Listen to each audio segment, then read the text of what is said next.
Boa noite, gente. Tudo bem? Rodriguinho, você vira aqui as luzes? Aí, pronto, para ficar melhor. Como vocês estão? Aula 2. Foram bem de aula 1? O que teve de bom lá na aula 1? Geral, espiritismo em geral? Tudo bom? Nada ruim? Eita, olha só, o pessoal já está assim. Então tá bom. Meu nome é Plínio, eu trabalho aqui na casa há algum tempo, já estive aí como vocês também, né? Sou estudante, sou facilitador.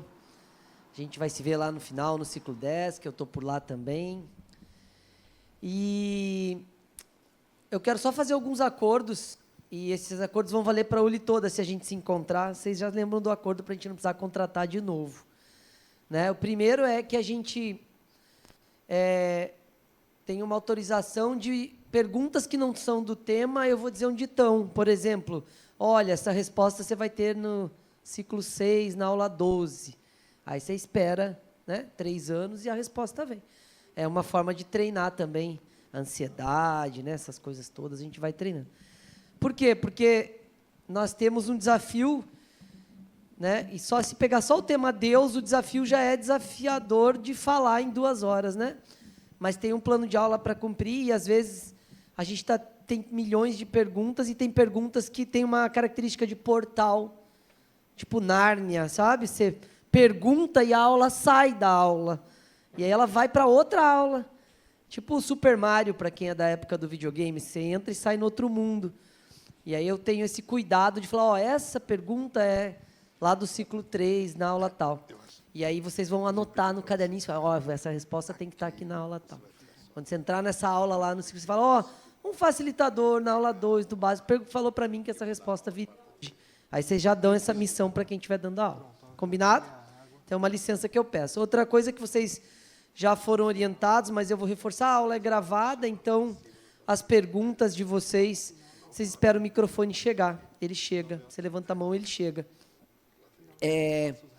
E outra coisa que a gente sempre pede tenta perguntar direto, focado, lembra que está gravando, não fala do periquito, do papagaio, do vizinho, né? Vai acabar chegando nele, né? Eu estava dando uma aula um dia aqui, logo no começo, e minha tia freira lá do Vaticano falou, o que é isso, Plínio Fernando? Né? Me lembrando que eu estava num centro espírita e ela lá na missa dela. E aí é isso, chega, gente.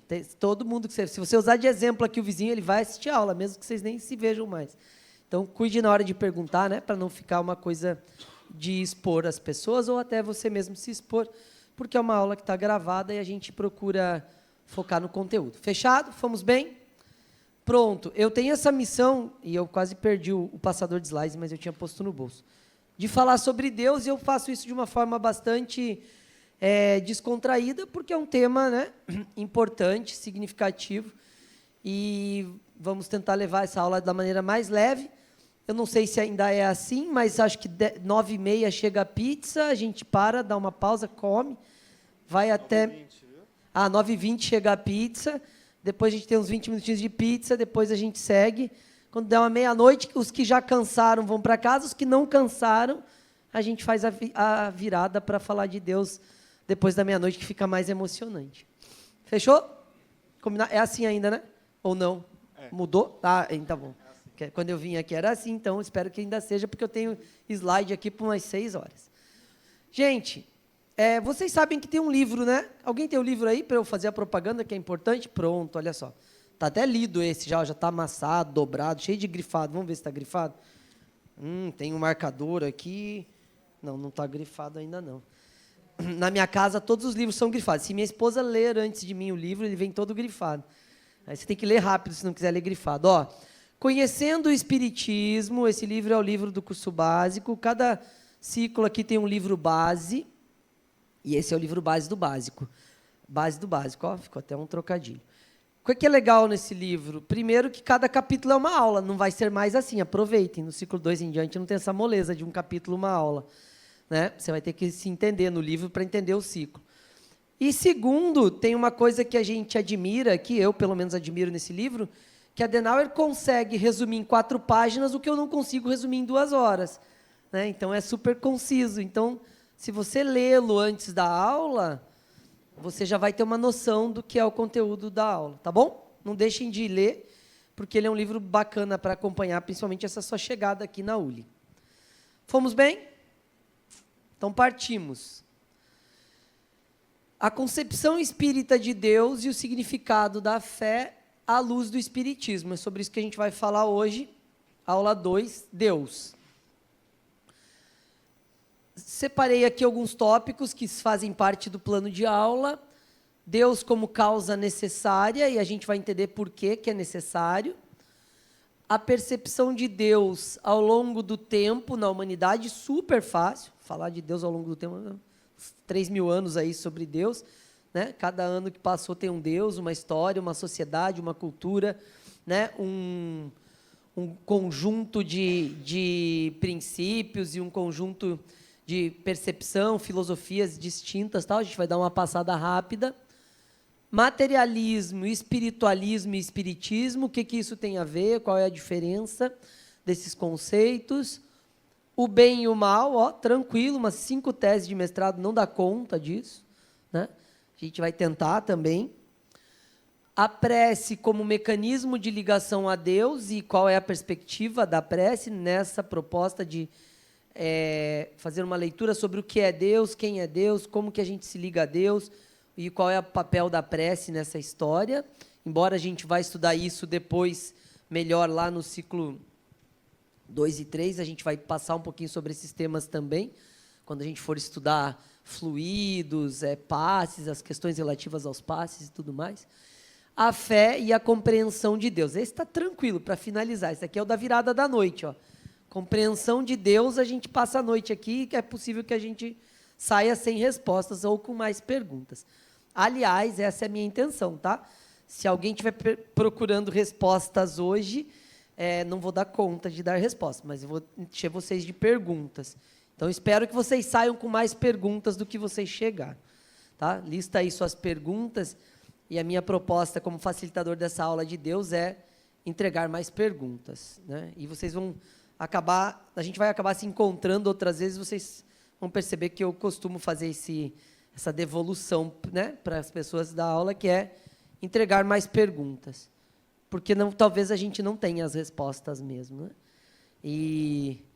Mas isso é uma viagem que a gente deixa para daqui a pouco, a gente viaja um pouquinho mais sobre isso. Bom, a gente começa com Deus como causa necessária, entendendo, de alguma forma, que nós, humanos, usamos Deus como explicação da origem de tudo. Então, o que eu quero dizer com isso? Eu quero dizer que, aonde a gente, como humano, aonde a gente, como ser humano, com a inteligência que a gente tem e com o conhecimento que a gente adquiriu ao longo do tempo, não tem resposta, a gente põe quem? Deus. Né? Então, Deus entra para responder aquilo que a gente não sabe. Eu não sei se vocês já tentaram, mas eu tentei isso na 8ª série, na prova de física, e deu errado. Né? Deu 0. Né? Era Deus, né? Não era Deus. Ela queria, sei lá, 2 elevado à 4ª potência sobre não sei quanto. Não saiu. Né? Eu não sabia fazer a conta, isso só Deus resolve. Né? E a professora falou, só Deus resolve sua nota. Então, não resolve tudo, mas eu tentei, porque eu tinha aprendido que Deus era a explicação daquilo que a gente não sabia. Né? Então, podem tentar isso, mas talvez não dê certo. Eu já testei e não funcionou. De qualquer sorte, a gente vai até onde a ciência e a gente, como ser humano, conhece. Quando a gente não conhece, a gente põe Deus. Né? E isso, ao longo do tempo, vai se modificando. Né? Porque a gente já atribuiu a Deus a chuva. Né? Hoje a gente sabe que não é, que é a condensação dos rios que evaporam, da água da terra que evapora e chove. Né? A gente já atribuiu a Deus a colheita.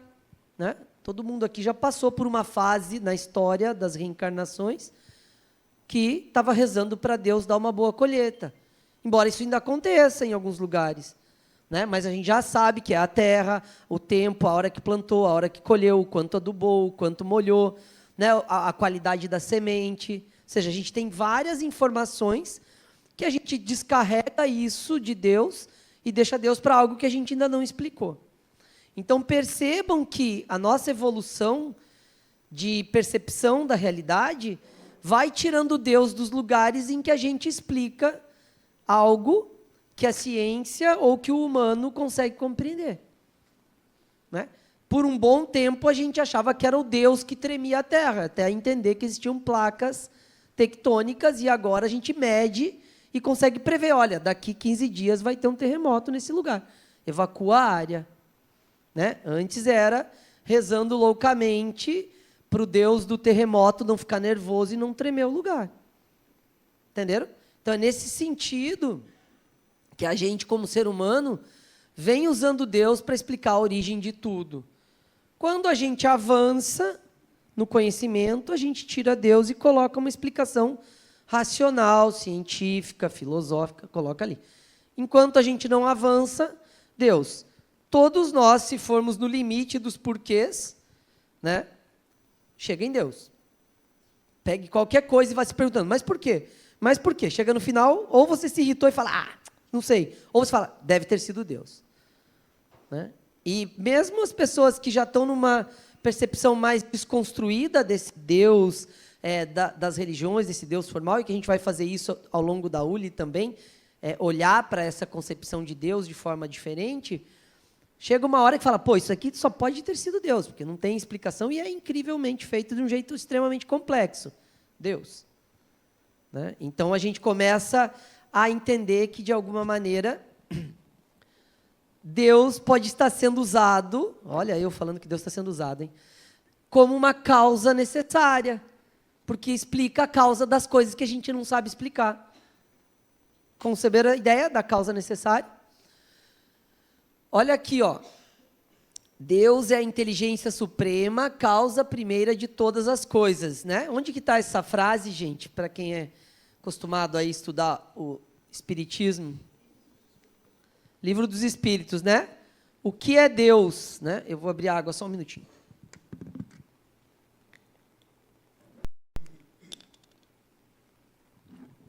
Quando a gente tem a pergunta o que é Deus, e não tem a pergunta quem é Deus, né? Isso já dá uma perspectiva, né? E aí dá uma perspectiva para uma resposta bem causa e efeito, causa, né? Ou seja, trazendo Deus como causa. Deus é a inteligência suprema, uma característica humana, dada a Deus, porque a inteligência é do ser humano. Vocês vão ver na aula 4, logo daqui a 2 semanas, que é uma aula sobre evolução, que a gente vai mostrar isso ao longo da evolução do princípio espiritual, que quando entra um quesito inteligência, racional, raciocínio, a gente pode ser humano e começa a reencarnar como humano, e começa a construir essa inteligência. Então, essa inteligência suprema quer dizer, na resposta, que o espírito que respondeu está dizendo que Deus é superior a todo mundo.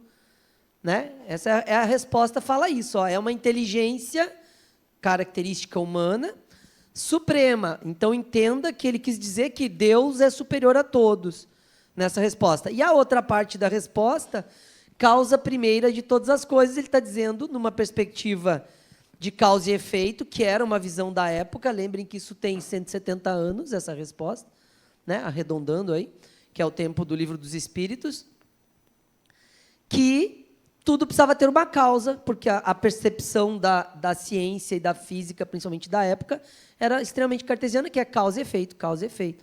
Né, ainda não estava se discutindo como se discute nos tempos atuais, a perspectiva da física quântica, em que as coisas podem não ter uma causa, a história do observador, mas isso é um assunto para outra aula, que vai ter muita coisa disso lá no ciclo 4. Tá? Então, ficamos com Deus como inteligência suprema, causa primeira de todas as coisas, e aí eu remeto à minha fala inicial, que é porque a gente usa Deus como explicação de causa naquilo que a gente ainda não sabe explicar a causa. Né? E aí é a primeira. E aí a gente está falando aqui de onde surgiu, porque uma preocupação filosófica nossa como ser humano é de onde vem, né?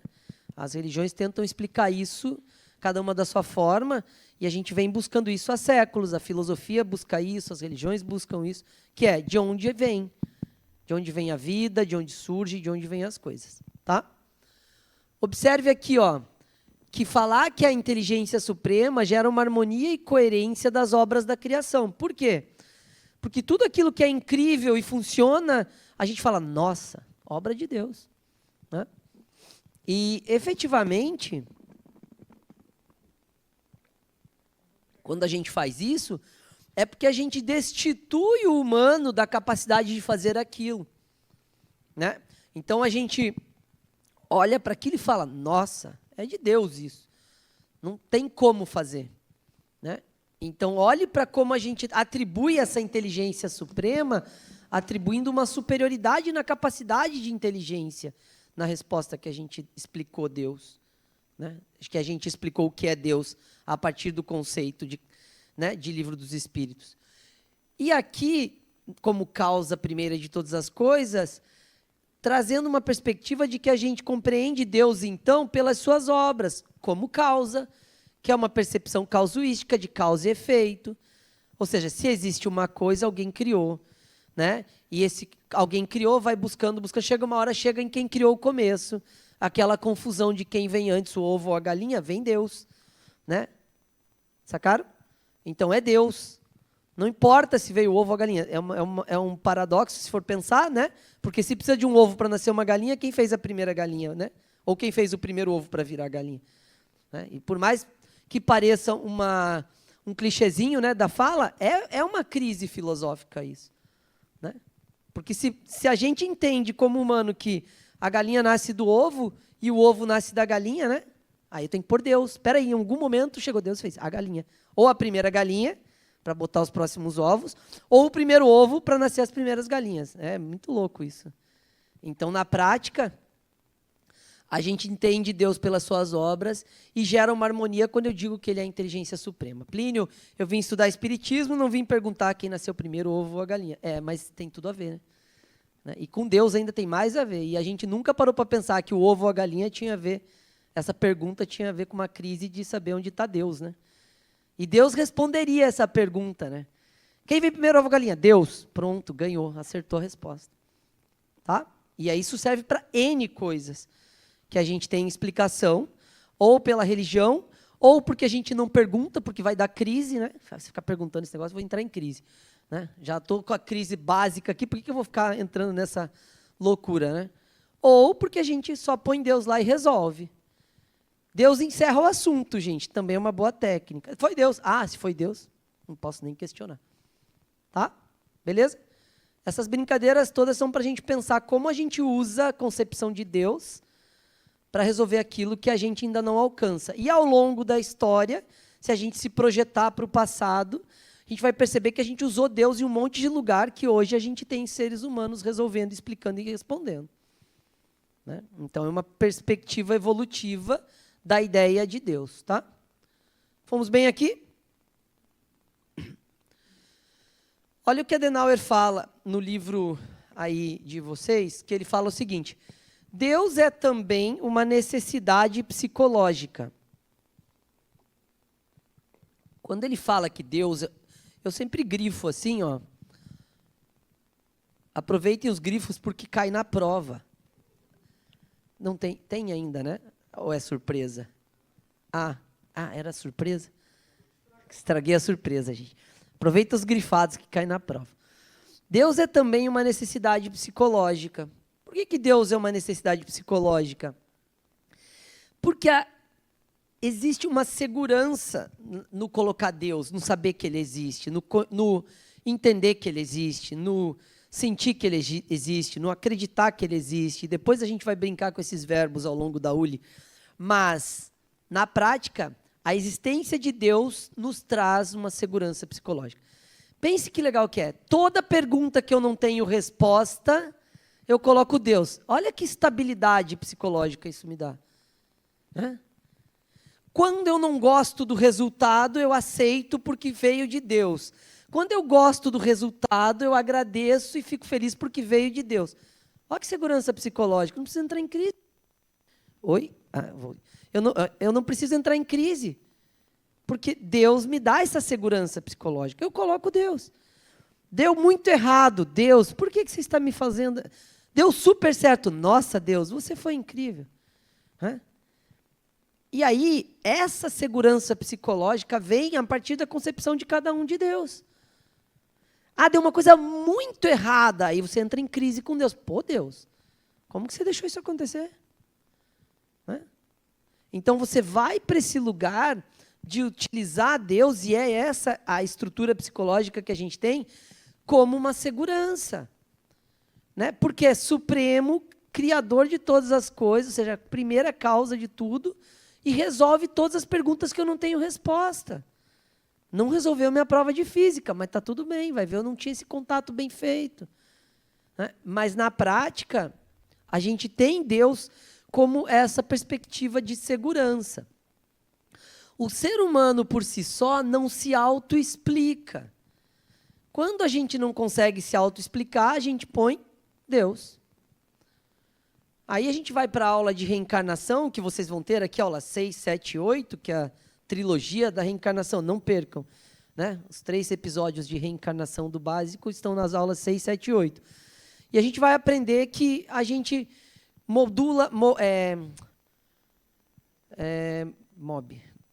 organiza e modela o corpo físico. Tinha fugido a palavra. A gente modela o corpo físico, mas não foi Deus que fez o corpo físico? Não é Deus que faz depois que o espermatozoide conecta com o óvulo, não é Deus que faz o bebê na barriga da mãe? Né?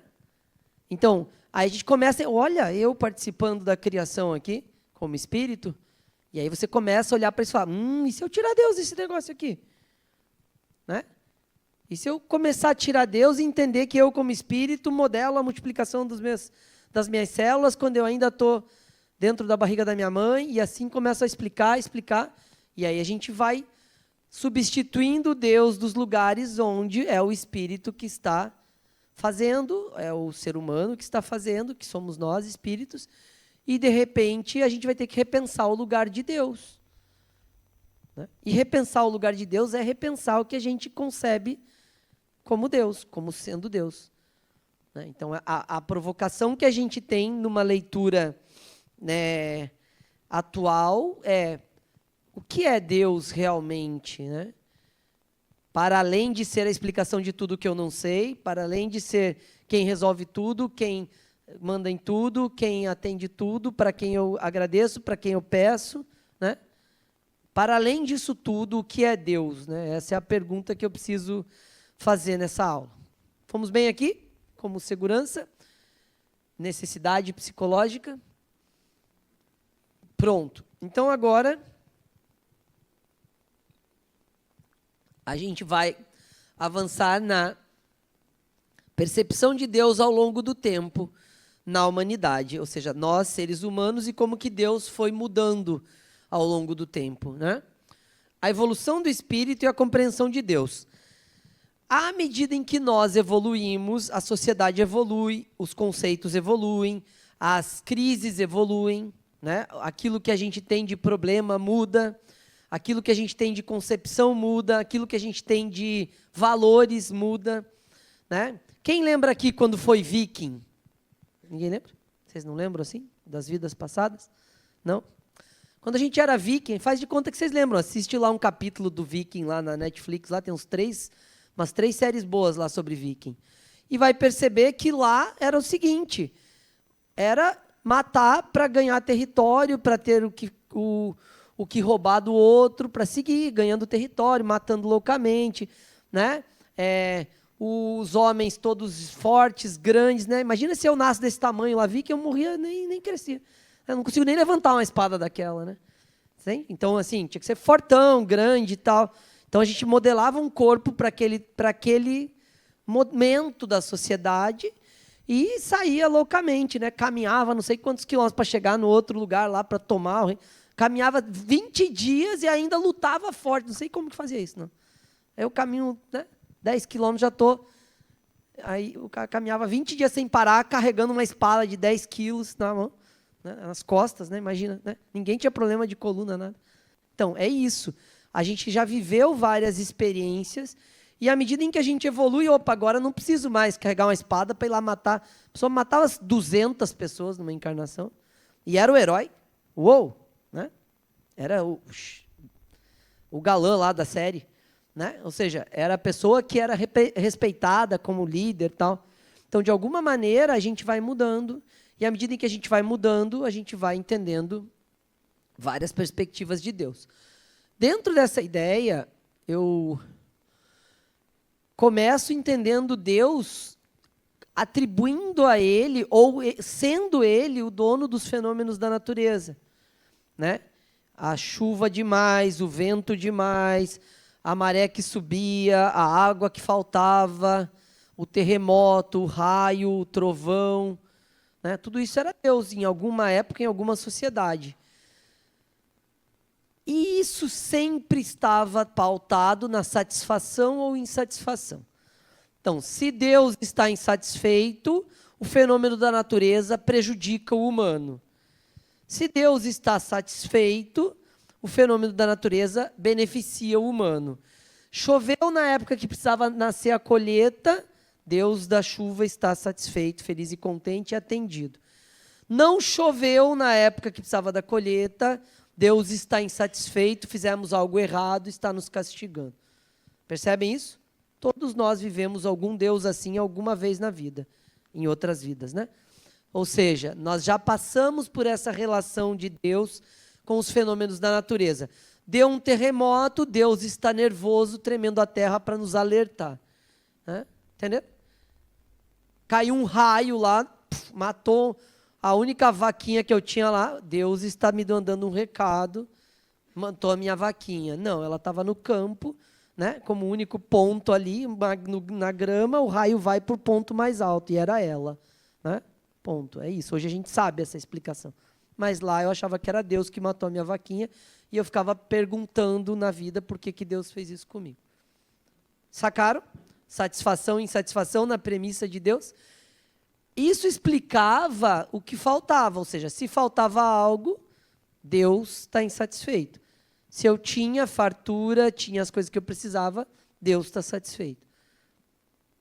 E, na verdade, isso tudo passou a ser explicado por causas naturais. Quando a maré sobe, quando chove demais, quando os ventos entram no continente, fazem um furacão. Não é o Deus do vento que levou tudo, é, né, um problema climático que hoje a gente tem explicação, medição, controle, faz tudo. Não resolve ainda, né? Mas a gente já sabe que não é uma coisa divina sem explicação, já tem explicação lógica. Aí a gente entra numa perspectiva que a gente tem várias etapas de relação com Deus, de culto das pedras, culto dos totens, né? Ou seja, sempre cultuando imagens, litolatria e totemismo. Ou seja, uma pedra que estava diferente lá pela erosão, foi uma pedra que o Deus deixou ali para a gente proteger essa ilha. Né? E aí, a partir de agora, aquela pedra passa a ser a representação de Deus ou o próprio Deus. Né? Os totens, o totemismo, que por várias sociedades se idolatrava a pedra, se idolatrava aquele totem que foi construído, porque aquilo ali era o Deus representado ali protegendo a região. Né? Então, de alguma maneira, a gente atribui agora não mais aos fenômenos e a entes físicos construídos ou que a própria natureza fez. Né? A natureza fez uma pedra lá com formato de alguma coisa. Esse daqui é o nosso Deus da região aqui. E a gente começa a ter oferenda, a ter uma relação com aquele totem ou com aquela pedra, como se estivesse se relacionando com alguém, algo supremo. Tá? E aí a gente chega no culto a pessoas sagradas por algum motivo. Alguns até pela própria mediunidade, né? Porque ele tinha umas visões, nossa, é o Deus. E aí essa pessoa, por um poder de liderança, por um poder de persuasão, ou por algo místico, ou por alguma atitude, ou por alguma questão que se acreditou, porque nasceu no dia da lua virada, não sei como, no lugar tal, com o sol no pezinho direito, era o Deus. Né? E aí, lógico que não era exatamente essa trajetória, mas eu estou brincando um pouquinho para a gente entender que várias questões assim estabeleciam as pessoas sagradas. E aí toda aquela sociedade passava a cultuar aquela pessoa. E muitas vezes relacionados, e a gente vai ver isso nas questões que a gente estudar aqui na casa de médium e mediunidades, a questões de mediunidade. Né? Porque eu via, porque via, porque tinha uma intuição, porque tinha, de alguma maneira, uma inspiração, porque tinha uma evidência do que ia acontecer, e aí pronto, virou o Deus da região lá. Né? E aí a gente passa, então, sai da natureza, sai do culto às imagens, e agora são pessoas sagradas que ou são o próprio Deus, ou são a representação de Deus na Terra. Então, você vê por onde a gente passou, e aí quando eu falo a gente, é para a gente se perceber nesse lugar. Não é para olhar a história e falar, nossa, que povo mais sem noção, meu Deus do terremoto. Era a gente. A gente era, as pessoas que estavam acreditando no Deus do terremoto, senão o sacerdote que estava falando que era o Deus do terremoto lá, que estava tremendo a terra.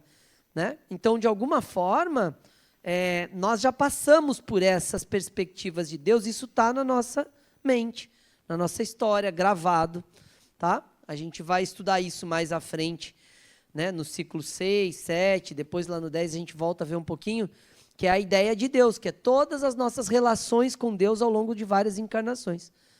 Né? Que na psicologia Jung chama de imago Dei, que é a imagem de Deus que a gente tem na nossa mente. Tá? Só para vocês terem contato com o tema. Fomos bem até aqui? Tudo certo? Deus está bem ainda aí? Tudo bem com Deus? A percepção de Deus ao longo do tempo na humanidade. Percebam que o medo e a curiosidade em explicar e desvendar mistérios passa pelo momento histórico e a localidade. Por quê? Porque em algumas localidades tinha terremoto, em outras tinha enchente, em outras tinha furacão. Numa vai ser o Deus do vento, outra o Deus da água e outra o Deus da terra. Entenderam isso? Então depende muito do lugar e de quais eram os mistérios daquele lugar, a gente vai ter um tipo de Deus explicando. Né? Então, você percebe nos povos que tinham contato com água, com mar, com navegação, toda uma história de Deus relacionada à tormenta, à proteção da embarcação, né? A um Deus que sai de dentro da água e protege, a um Deus que engole o barco, né? Quando, na verdade, era só uma tormenta de vento com água. Alto mar, tempestade, não é Deus, é tempestade em alto mar, vai afundar o barco. Deus afundou o barco porque eles estavam com propósitos que não eram bons. Né? Deus cuidando do humano. Né? Ou dando um jeito no humano que está descuidado. Então, de alguma forma, isso aqui é muito relativo a tudo o que foi acontecendo. Quando a gente olha para o que a gente estudou de história, você consegue construir o Deus daquela época. Olha, isso aqui é... Ah, entendi. Né? Deus dos vikings. O Deus dos vikings era um Deus que protegia quem lutava, que a pessoa que morria em batalha, ou seja, o cara está lá cortando o pescoço, aí morre, né, na batalha, com a espada lá no meio do coração. Ah, morreu em batalha, Deus vai acolher, vai para o lugar onde Deus está esperando, porque afinal ele era um guerreiro. Está vendo? O Deus tem a ver com a percepção local. Né? E o padre que eles cortavam a cabeça lá era outro Deus, né? Que não era o Deus que esperava quem cortasse a cabeça do padre. Entenderam? Então, é pela cultura, pelo momento histórico e pelo olhar dos diferentes tipos de sociedade. Né? E dos valores de cada grupo social também. Então, em efetivo, isso não muda muito se a gente pensar com a realidade de hoje. Né? Nós temos várias religiões, várias percepções, várias concepções, e cada um dentro da sua perspectiva. É bem diferente, lógico, da época, né, de antigamente, né? Vamos pensar aí de 500 anos para trás, que a gente ainda tinha um cenário diferente de cultura, né, de sociedade, mas, se for pensar, a gente ainda tem essa perspectiva de diferentes percepções de Deus. Tá? Não mais explicando a chuva, mas talvez explicando como que paga um Compass, né? Eu estava na Paralela ontem, tinha um adesivão assim numa Compass novinha, né? Não foi sorte, foi Deus. Eu falei, pô, e eu continuo pagando os meus boletos. Esse cara está com um contato melhor que o meu, né? Então, vamos pensar que nós estamos em 2024, né? E uma pessoa tem um carro de 200 mil e que foi Deus que deu para ele. Entendem essa crise que a gente tem que olhar e falar, peraí, foi Deus que deu o carro? Não, Plínio, mas veja bem, foi Deus que deu o emprego. Ah, foi Deus que deu o emprego? né? Na entrevista foi Deus que falou, é ele, contrate, né? Não, foi Deus, não. Ele fez a faculdade, fez um bom currículo, foi Deus que deu a oportunidade dele estudar. Ah, não foi o pai dele que pagou a faculdade para ele, não. Tá vendo que eu vou tirando os porquês até chegar em Deus? Aí, não foi, então tá. Mas e quem passou no vestibular? Não, isso foi Deus. Como que não? Deus, então, pegou ele, dos 400 candidatos, falou, 399 perdem e você fica com a vaga. Esse foi Deus. E os outros 399, Deus escolheu para não passar. Porque, afinal, ele tinha que dar um compass para alguém lá no final de 20 anos. Entenderam? Não, Plínio, não é assim a vida. Foi Deus que deu a oportunidade para ele nascer nessa família. Entendi, então. Foi Deus que fez a oportunidade dele nascer na família. Entendeu? E a gente vai chegando num lugar... Vai chegar uma... Que Plínio... O microfone está me boicotando aqui. Estou falando de Deus, dá nisso. Né? Vai chegar uma hora que Plínio não vai conseguir explicar mais. Aí a gente deixa Deus. Alguém vai ter uma explicação.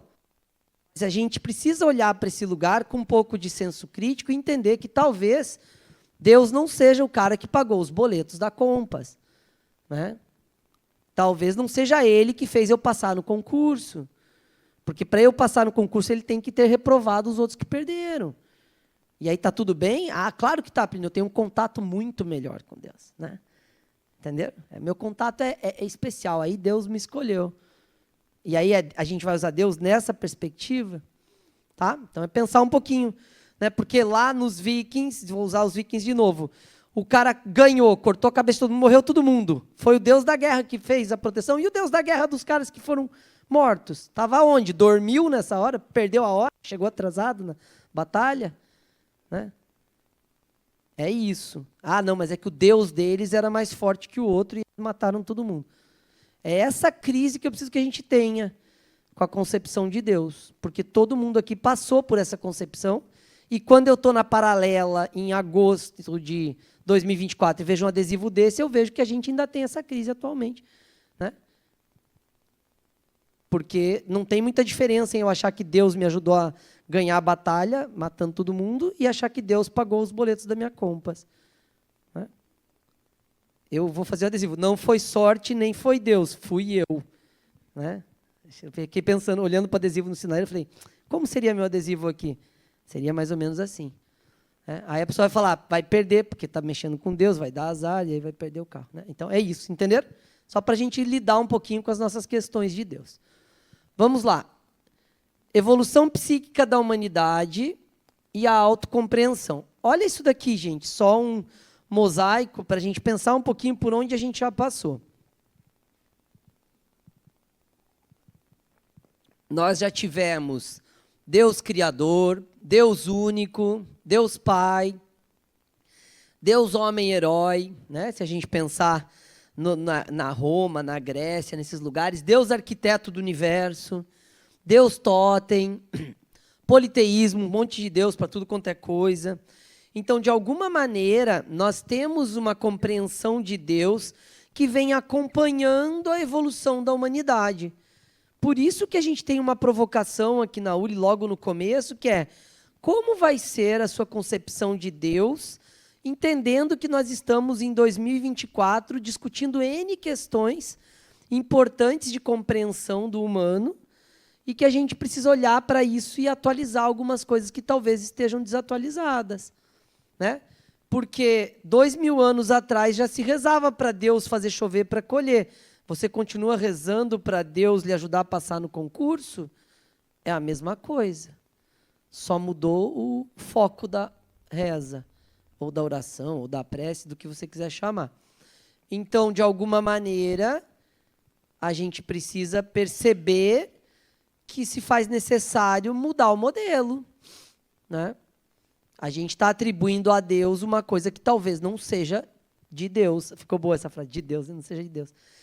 Porque ficou um trocadilho, mas na prática talvez a gente esteja barganhando com Deus como o pessoal barganhava lá, que era a gente mesmo que barganhava lá em 300 depois de Cristo, 1200, 800, 700. Né? E aí, se é isso, está desatualizado. Né? Não, Plínio, mas é diferente, a gente faz as coisas com mais, talvez faça, mas talvez não. Então, a reflexão que a gente precisa fazer é olhar para isso daqui e entender que, de alguma maneira, Nós estamos em constante evolução como humano e, já que estamos em constante evolução como humano, nossa concepção de Deus precisa ser revisada ou revisitada. Não estou dizendo que está certo nem está errado, só estou propondo que você encontre coerência na relação que você tem com Deus em relação à sua percepção de humano e na relação que você tem com a vida atual. Né? Qual é a minha relação com a vida? Como que eu percebo a vida? Né? Como que eu entendo, né, isso? E aí, N questões atuais do mundo me levam a pensar que eu preciso, de alguma maneira, eu, Plínio, atualizar minha concepção de Deus, que não pode ser a mesma que eu tinha 200 anos atrás. Tá? A gente tem um tema que aconteceu lá no século XIII, né, que Tomás de Aquino criou as vias tomistas para tentar explicar a existência de Deus. Então, ele criou uma sequência de percepções e argumentos, né, de análise e avaliação filosófica para falar sobre a existência de Deus. E aí são as 5 vias tomistas. Quem tiver interesse pode se aprofundar, que é bem interessante ler, estudar e olhar como que já tentava explicar, né, de alguma forma, lá no século XIII, a existência de Deus. A primeira via, ele falava que era a via do movimento. Tudo que se move é colocado em movimento por algo que já está em movimento. É a história do ovo, quase. Ó. Deve haver um primeiro motor imóvel, que é Deus. Ou seja, alguém empurrou esse negócio para rodar. Né? Então, era uma percepção lógica. Espera aí, tudo está em movimento. E se está se movendo é porque alguém moveu. Né? Algo que já estava em movimento moveu. E quem que foi o primeiro movimento quando estava tudo parado? Deus. Né? Então, você vê que ele já começa explicando pela via do movimento. Depois ele vem com a segunda via atomista, que é a via da causa eficiente. Tudo que existe no mundo é causado por algo. Deve haver, portanto, uma primeira causa incausada, que é Deus. Está vendo isso daqui? Ó, século XIII. Né? Pensa aí que 160 anos atrás que a gente tem a primeira resposta a Deus, causa primeira de todas as coisas. Isso aqui já está falando, ó, faz tempo. Não foi uma invenção do Espírito que respondeu ali a pergunta 1 do Livro dos Espíritos. Né? Ou seja, existe uma causa incausada que é Deus. Tomás de Aquino falava, ó, tudo tem uma causa, mas tem alguém que não tem causa. Porque se eu falar que Deus tem uma causa, vou ter alguém mais superior que Deus, que criou Deus. Né? Então, assim, na real, para ele, Deus é uma causa incausada, né? Que é a via da causa eficiente, ou seja, tem uma primeira causa que não foi causada por nada, que ele explica sendo Deus. Depois, a terceira via, a via da contingência. Existem coisas no mundo que são contingentes, ou seja, não precisam existir e poderiam não existir. Né? No entanto, se tudo no mundo fosse contingente e pudesse deixar de existir, em algum momento nada existiria. Está vendo a doideira? Ó? Se tudo pode ser desnecessário, por que algo precisa ser necessário? Portanto, deve haver uma causa necessária da existência, que é Deus. Né? E aí, ó, como eu pego aqui, ó, me faz parecer, e esse tema está no plano de aula, mas eu gosto dessa reflexão, que é assim, será que o Espírito que respondeu o que é Deus não estava estudado disso daqui? Ó que simples, ó. Deus, causa, tá vendo? Primeira, que é a incausada de todas as coisas. Né? Tá vendo? Está explicado aqui nas vias tomistas, século XIII. Tá? Então, aqui já tem várias percepções filosóficas e fazendo uma reflexão até de lógica, né, intelectiva, do que é Deus, a partir das vias tomistas. A quarta via, a via dos graus de perfeição. Existem graus de perfeição observáveis em coisas no mundo para que existam graus de perfeição. Deve haver algo supremamente perfeito que sirva como padrão máximo de perfeição, que é Deus. Aí explica a outra inteligência suprema. Né? Então, para mim, a pessoa desencarnada que respondeu a pergunta 1, que foram 2 respostas juntadas em uma, né? Não foi um espírito só. A resposta do que é Deus é uma resposta que Kardec uniu de 2 respostas. Está aqui, ó, né? Inteligência suprema, causa primeira de todas as coisas. Por fim, a via da ordem. Há uma ordem e um propósito discerníveis no mundo natural. Essa ordem não pode ser resultado do acaso, mas deve ser causada por uma inteligência superior que é Deus. Então, aqui são as vias tomistas e aqui, na minha opinião pessoal, tá a resposta 1 lá do Livro dos Espíritos. Então, quem respondeu, com certeza, conhecia bem, tinha lido bem. Ou, se é até que não tenha sido o próprio, né, que estava estudando isso.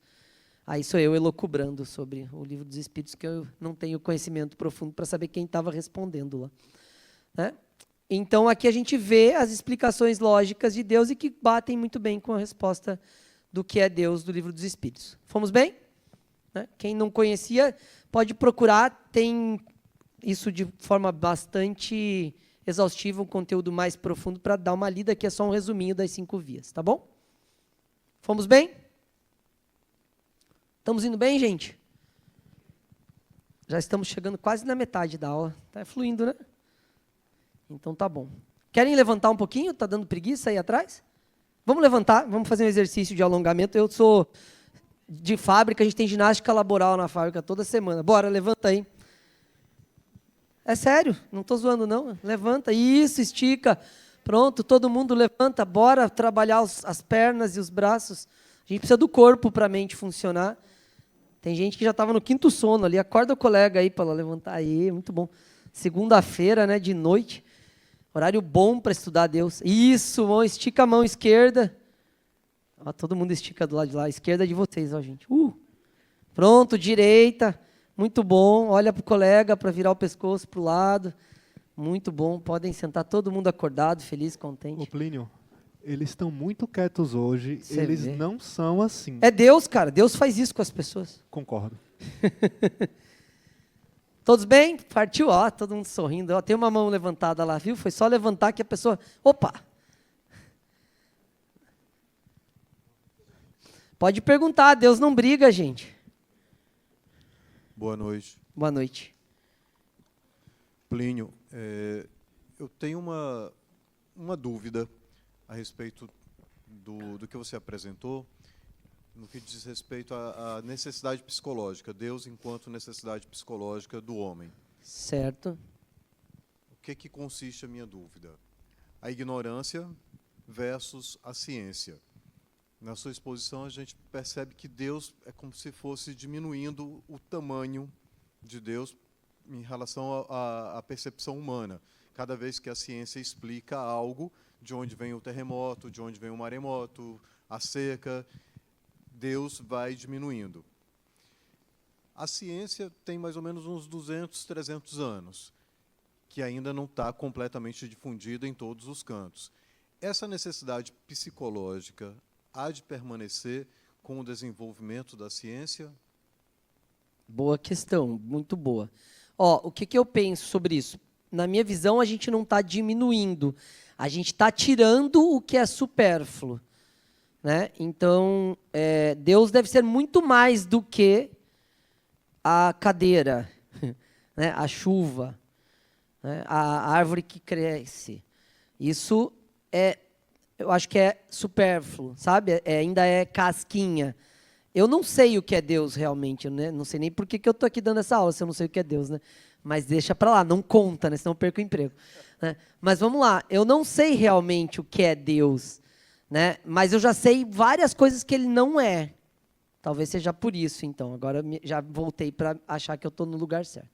Né? Então, assim, quando eu falo que Deus não é mais o terremoto, porque o ser humano conseguiu estudar e desenvolver equipamentos que medem e descobrem que não é isso, eu estou, talvez, indo em direção ao que talvez seja Deus, que não é isso.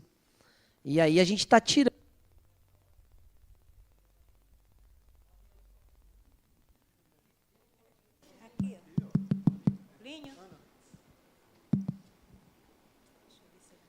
Ó, não era Deus, era a bateria, entendeu?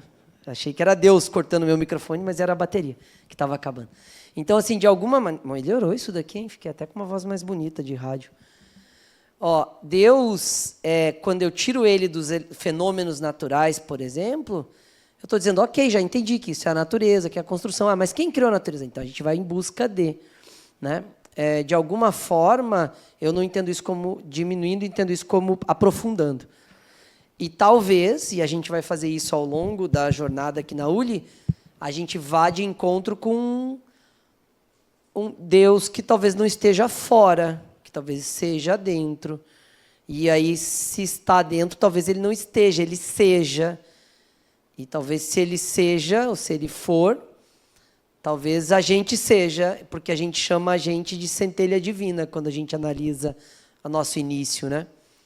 E se a gente é centelha divina, talvez a gente seja o próprio Deus fracionado, mas essa é uma viagem que a gente precisa ter um pouco mais de tempo para avançar.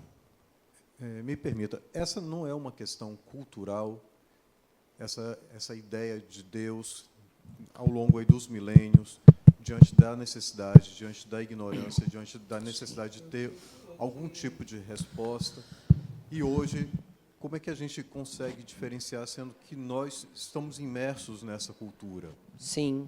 Né? Como é que a gente consegue separar? Será que isso realmente é o que seria o real, ou isso é fruto da cultura que introjetou em nossas mentes essa necessidade?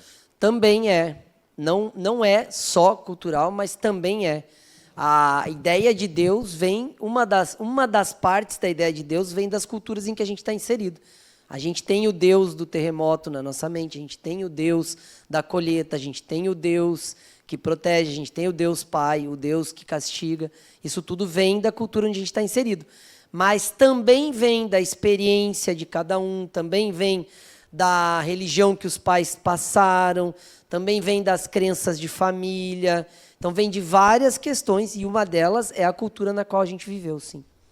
Tá? Obrigado. Rodriguinho, depois troca esse... Ou ajuste aqui, está muito estridente esse microfone aqui, eu estou tendo que me adaptar a ele. Fomos bem, então? Bom questionamento. A gente pensar um pouquinho que a gente tem uma percepção de Deus também influenciada pelo externo. Né? Talvez você esteja com uma percepção de Deus dos seus pais, aí, ou da sua família, ou da sua escola, né? Ou da religião que você frequentou até agora, e assim vai. Tá bom? Vamos lá? Opa, passei milhões de vezes aqui. Não, uma vez só. Materialismo, espiritualismo e espiritismo. Então, a gente vai diferenciar esses três conceitos, lógico, de forma rápida, né? Assim, superficial, porque dá para fazer aí talvez um curso de 10 anos de cada um dos temas, mas, de alguma forma, a gente pensa no materialismo como um movimento de oposição à deificação de tudo, ou seja, ele já entra nessa ideia, né, que não tem nada para além do que é material. Né? Então, ele vem, quando ele surge na humanidade como pensamento filosófico, ele traz a ideia de, olha, não tem Deus, não tem um ente, é a matéria, é material, está aqui, ó, né, palpável. Vem dentro de uma ideia de pragmatismo e empirismo, ou seja, é pragmático, a coisa é o que ela é. E é o que é comprovado, empírico, ou seja, está aqui, ó, né? Se a tampinha cai e não passa do chão, é porque o chão é um limitador e a tampinha caiu. Não tem uma explicação além do que eu estou vendo, medindo e calculando. Tá? Então, essa é a perspectiva do materialismo. Existe um movimento um pouco mais extremista, vamos chamar assim, de materialismo, que é o niilismo. Nada existe além do que detectamos pelos nossos sentidos. Se eu não puder pegar, sentir, cheirar, ver, né, os sentidos físicos, não existe. Né? Então, o niilismo atribui assim. Não está podendo ser percebido pelos sentidos físicos, já era. Né? Não existe. Então, não tem nada para além do que é pegável, né? Se é que existe essa palavra. Negação de qualquer fenômeno de origem subjetiva, ou seja, do sujeito para além do que é a matéria, não tem. Então, não tem alma, não tem nada para além do que é funcionamento. É o cérebro, o comando nervoso do cérebro, os neurônios, o movimento. Né? É extremamente materialista a percepção. Negação de vida após a morte é uma consequência. Né? Se morreu o corpo, morreu a matéria, acabou. Né? E, por fim, a vida material é a única que existe. Né? Então, esse é o materialismo e seus preceitos. De alguma forma, ele é uma forte negação, né, oposição a perspectiva de Deus, porque Deus, por si só, já é um ente não material. Né? Qualquer concepção de Deus que a gente tenha é não material. Né? Então, já não tem Deus aqui no materialismo de jeito nenhum, porque não tem nem o sujeito alma, né? Como que vai ter Deus? Né? E aí não explica nada também, se for pensar, né? Porque quem criou... Aí o ovo e a galinha buga total, né? Porque precisa ou do ovo ou de uma galinha, a primeira, né, de todas. E aí quem explica a primeira, nem Deus sabe, porque não tem Deus, né? Então aí fica parado, na minha percepção não cabe, né? Eu acho que tem bem menos explicação do que outras perspectivas filosóficas. Quando a gente tem um materialismo histórico, a gente pensa em todos os avanços como produto do humano. Foi o humano que criou tudo, né? Talvez ele não pare para pensar quem criou o primeiro humano, mas tudo bem. Né? Mas é uma perspectiva do humano. O humano está criando. Tudo que existe é o humano. Né? Tem uma negação do divino e tem uma negação do espiritual, que é a consequência. Né? Não tem perspectiva nenhuma para além da matéria. E o materialismo dialético, ele entra numa perspectiva lá de marxismo, do saber e o não saber. O saber religioso fica de fora, porque não abre a dialética. Né? Ele não abre essa perspectiva do debate dialético. E o conhecimento como produto da interação de opostos sem a relação com o espiritual. Então, à medida em que os opostos se contrapõem num debate, surge o conhecimento, que é a perspectiva da dialética. Né? Então, é só uma abordagem bem rápida, entendendo que isso leva para um olhar distante de Deus. Né? Por isso que ele está aqui nessa aula. Se eu tenho materialismo, não tenho espiritual, não tenho divino, tudo que surge, surge do humano, surge da dialética, né? Do saber, não saber. Quando o saber interage com o não saber, surge o conhecimento. Não vem nada do subjetivo, do sujeito, da alma, do espírito, seja lá o que for. Não tem. Então, essa é a perspectiva materialista. Para além disso, a gente tem uma perspectiva de espiritualismo. E está aqui nessa aula isso, talvez, porque tem uma confusão, e eu ouço isso de muita gente, que é, eu não sou espírita, eu sou espiritualista, né? Ou o que é o espiritualismo, o que é o espiritismo? A ideia dessa etapa da aula é tentar, pelo menos, organizar os conceitos, tá? Surge do tribal, o espiritualismo, na hora em que tinha um Deus responsável pelos fenômenos da natureza, ou seja, eu já tenho uma perspectiva espiritual para além do que é o material, do corpo. Então, tem um terremoto, é aquela coisa que a gente falou, e a gente atribui isso a algo superior, a algo que não é material. Não foi uma pessoa da tribo que foi lá e apertou o botão para tremer a terra. Né?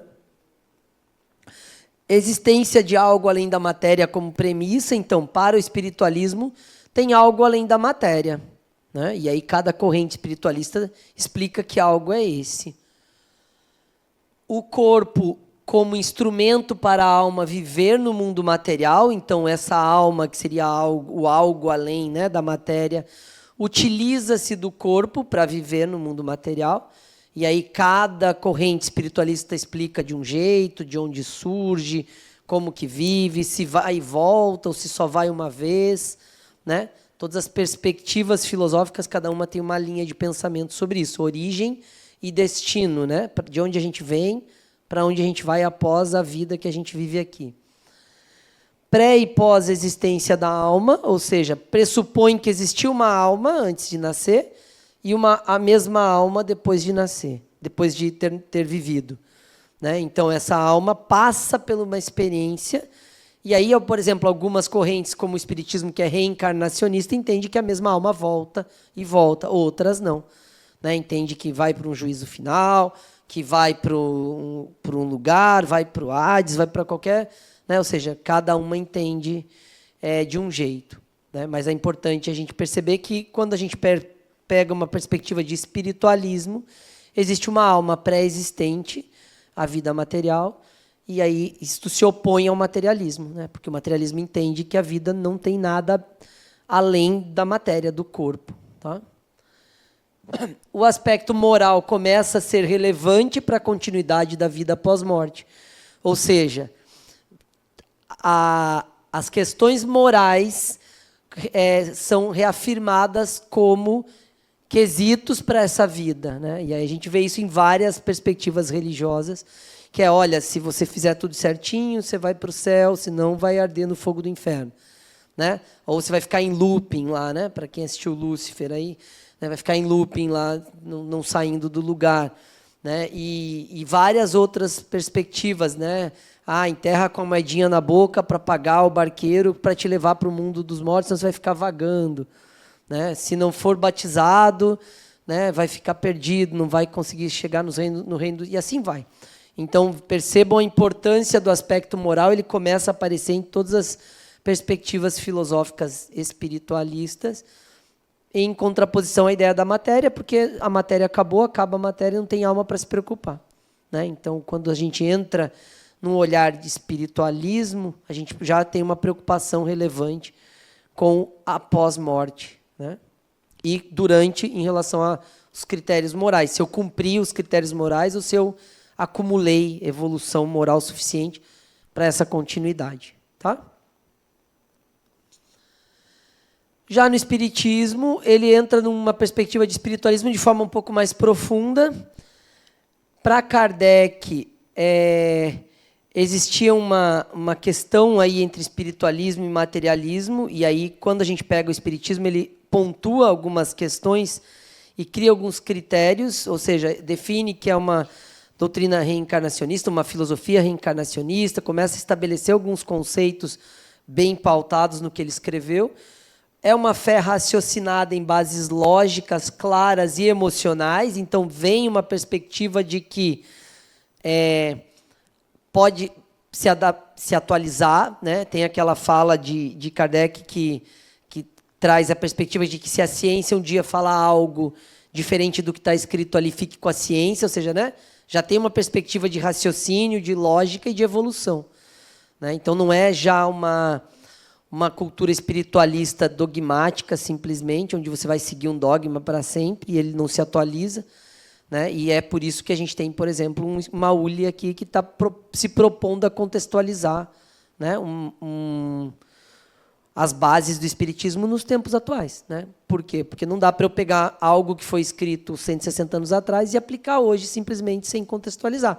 Não vai funcionar, né? Não funciona nem se eu pegar algo de 40 anos atrás, né? Minha avó saiu da escola na 5ª série porque meu bisavô entendia que ela já tinha inteligência suficiente para ser esposa, né? Isso é agora, minha avó está viva. Então, se eu pego esse conceito de 50 anos atrás, não funciona. Imagina se eu pegar algo de 160, 170 anos atrás.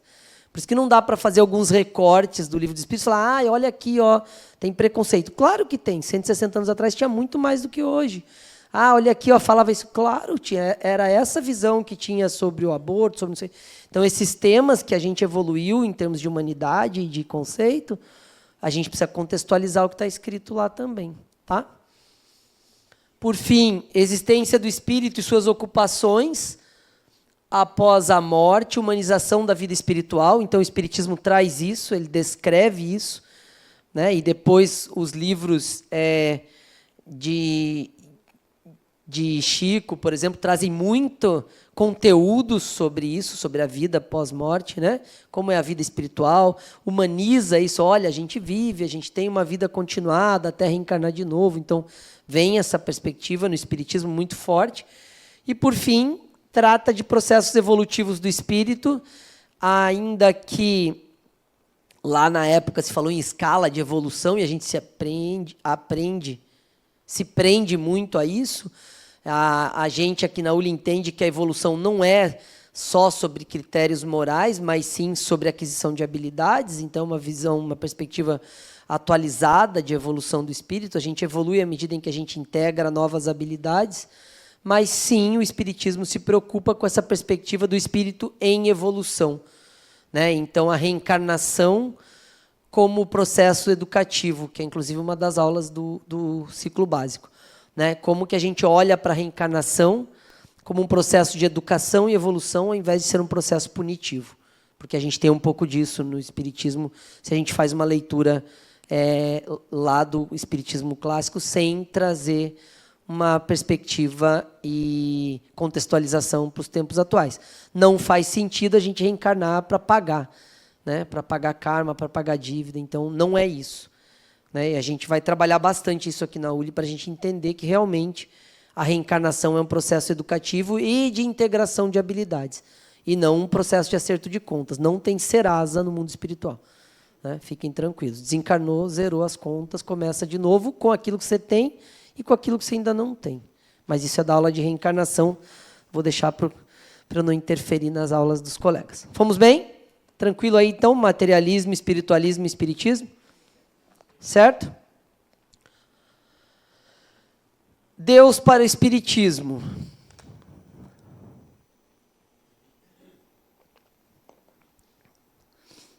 A gente já entendeu, até porque tem uma primeira pergunta que responde isso, que o espiritismo entende Deus como uma inteligência suprema.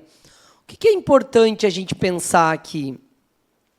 É pensar que, de alguma forma, quando eu atribuo a Deus uma característica de inteligência suprema, eu estou dando uma característica humana a Deus. Né? Então, é uma resposta de algum espírito lá da época que respondeu, que fala de Deus com uma atribuição de algo humano. Inteligência é uma característica humana. Né? Então, eu não posso simplesmente enviesar e dizer que Deus é o cara que só tira 10. Né? É mais ou menos isso, resumindo assim, de forma bem objetiva. Né? Sabe tudo, é o Google, né? Talvez seja ele. Né? Mas, de alguma forma, é entender que essa explicação de inteligência suprema era só porque, e na minha visão agora de leitura, é que responde a tudo. Né? E até então, e aí eu falo hoje que a gente continua fazendo isso, dando a Deus o lugar de resposta daquilo que a gente não sabe responder. Né? Não é à toa que tem uma fala que é só Deus sabe. Né? Só Deus sabe. Por quê? Porque o que a gente não souber, Deus sabe. É óbvio que Deus sabe, se Ele é a inteligência suprema. Mas isso é humano. Deus não é humano, gente. Não é sobre inteligência. Então, a reflexão que a gente tem que fazer, embora para o Espiritismo, a primeira pergunta, né, que fala o que é Deus traz como Deus como inteligência suprema é, e aí? Né? Eu vou deixar Deus como o humanão, melhorzão de todos? Eu acho que não é isso. Mas, de novo, eu também não sei o que é, então a gente fica com isso por enquanto. Né? Mas olhar para essa explicação como uma explicação de característica humana. Causa primeira de todas as coisas, então isso aqui é a soma das duas respostas que estão lá na pergunta 1, que é aquilo que a gente falou, é uma perspectiva de causa e efeito, ou seja, tudo que existe foi causado por alguém que não tem causa. Né?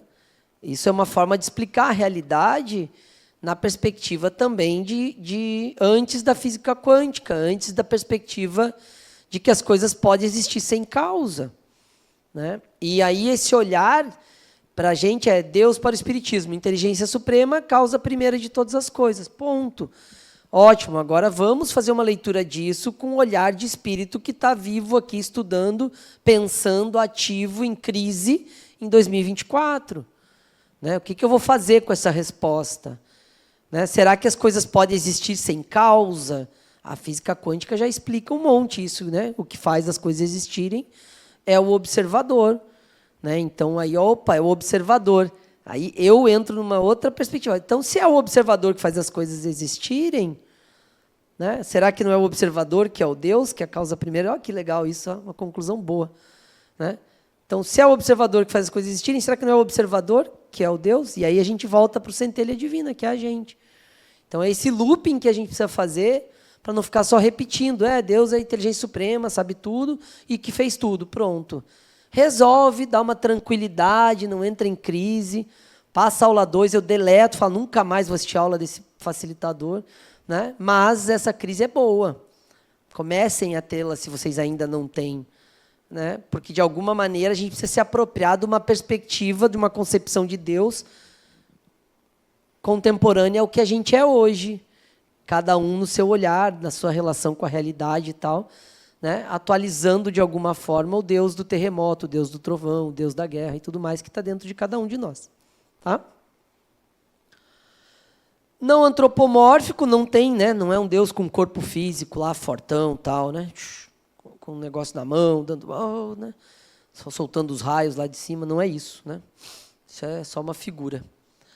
O universo como consequência de sua vontade, né? Então o Espiritismo entende que se ele é causa primeira de todas as coisas, o próprio universo foi criado pela vontade de Deus. Tá? Criador das leis universais, e aí a gente chama isso de leis de Deus, e aí está na literatura clássica também, e a gente vai estudar isso aqui no básico, a partir da aula 14, né? Então a gente vai estudar as leis de Deus, lei do trabalho, lei de conservação, as leis todas aí que o Pentateuco apresenta para a gente. A gente vai passar por isso aqui no básico de forma também olhando e fazendo uma leitura e atualizando, contextualizando isso, né, com a realidade que a gente vive hoje e da forma como a gente pensa como humanidade, né, nos tempos atuais. E, por fim, portanto, criador do espírito. Isso é uma consequência, né, entendendo que Deus criou o espírito. Né? E aí a gente vai na aula 4, que é daqui a 2 semanas, falar de evolução e perceber que a gente pode entender o espírito como uma consequência evolutiva do princípio vital que se uniu ao princípio material e foi experienciando, mas isso é um tema para a aula 4. Né? Então, Deus, portanto, para o Espiritismo, é quem criou a gente. Ué, Plínio, mas não foi meu pai e minha mãe? Né? Pessoa que já está na minha crise, né? Essa é a minha crise. Foi, mas antes disso, né? Vamos entender que tem um espírito que se uniu lá ao óvulo fecundado, e esse espírito veio de algum lugar, mas não veio, né? De onde? E aí vai chegar no ovo e na galinha e vai pôr Deus na história de novo. Fala, foi Deus que criou esse negócio, porque não tem explicação. Tá? E tá tudo bem. Lembre que é nesse sentido a necessidade psicológica, que não é só cultural, é porque não tem resposta. Né? E se não tem resposta, eu entro em crise. E a crise é boa, porque faz a gente pensar. Né? E quando não tem resposta, eu entro em crise e explico com Deus, ele ameniza a tensão. Né? A atenção ameniza, não por Deus, mas por ter usado ele, né, como explicação. Aí, ufa, foi Deus. Então está tudo bem. Se foi Deus, está tudo bem. Tá? Fomos bem? E aí, gente? Estamos indo bem? Está tranquilo? Me falaram que vocês faziam milhões de perguntas. Ou foi meu acordo do início, ou é o tema, ou é a segunda-feira. Né? Ou é Deus, né? Deve ser Deus, então. Avançamos? Então tá bom. Agora temos um tema bem bom, que é discutir a perspectiva que a gente fala de maniqueísmo, né, que é separar as coisas entre certo e errado, bem e mal, que a gente vem fazendo há séculos e séculos. A gente separa tudo em 2 polos, bem e mal, certo e errado, né? Céu e inferno, seja lá o que for. Então, de alguma maneira, esse é um tema que a gente precisa repensar, ou pode repensar, ou deveria, pelo menos, pensar se é isso mesmo. Por quê? Porque o mundo não está separado entre bem e mal. Né? Isso foi só uma forma de categorizar a partir de uma perspectiva, talvez cultural, talvez ideológica. Né?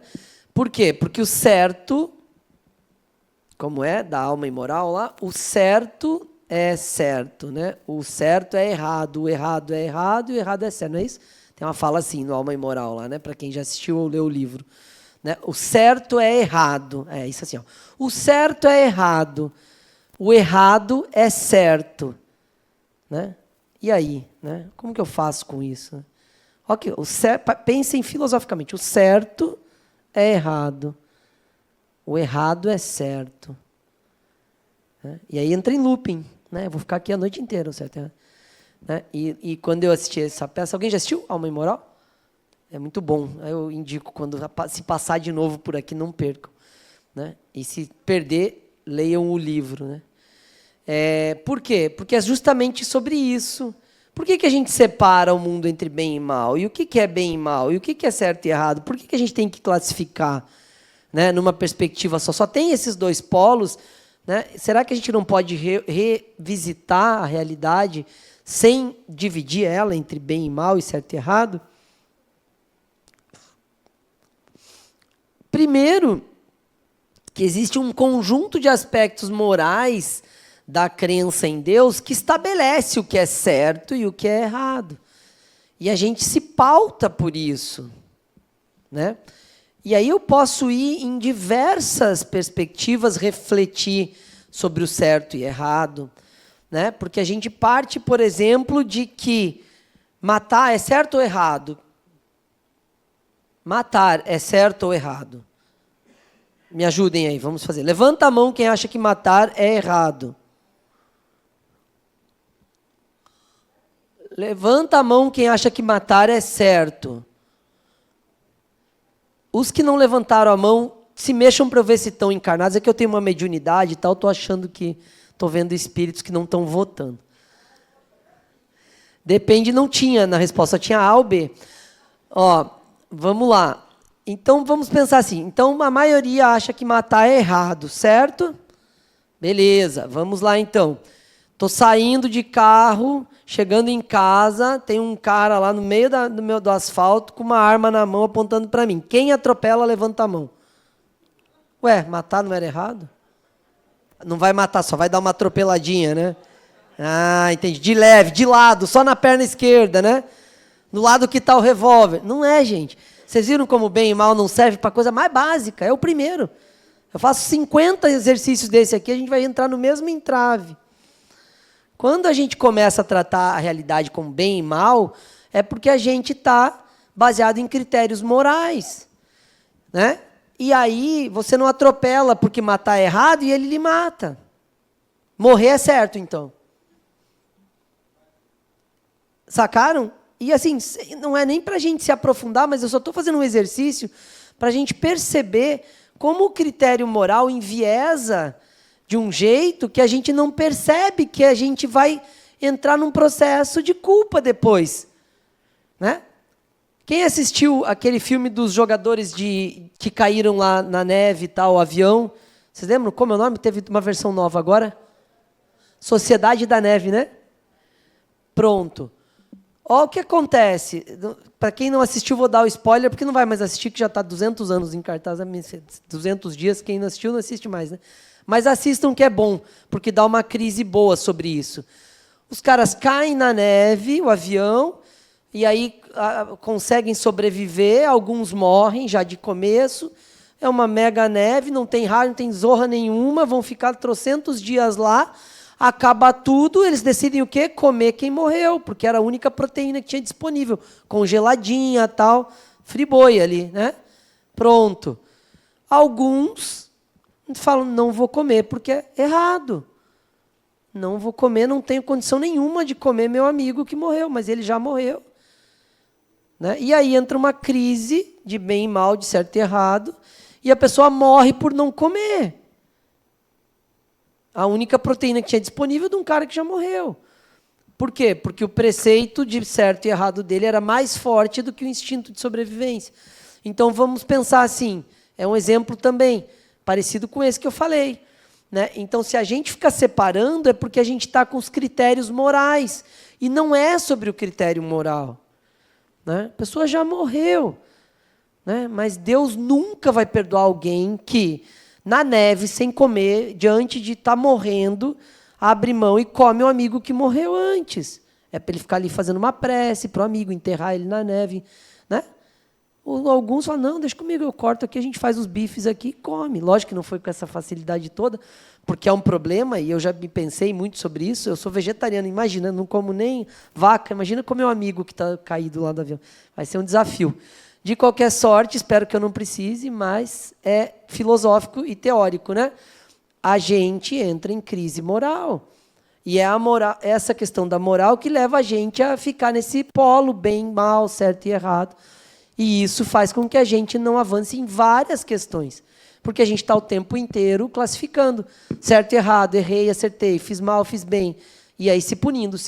Porque vem uma perspectiva de castigo. Punição e recompensas desejadas pelas crenças em Deus que a gente tem. Se eu como esse meu amigo aqui para sobreviver, ele já morreu, só tem um corpo ali, eu vou ser castigado.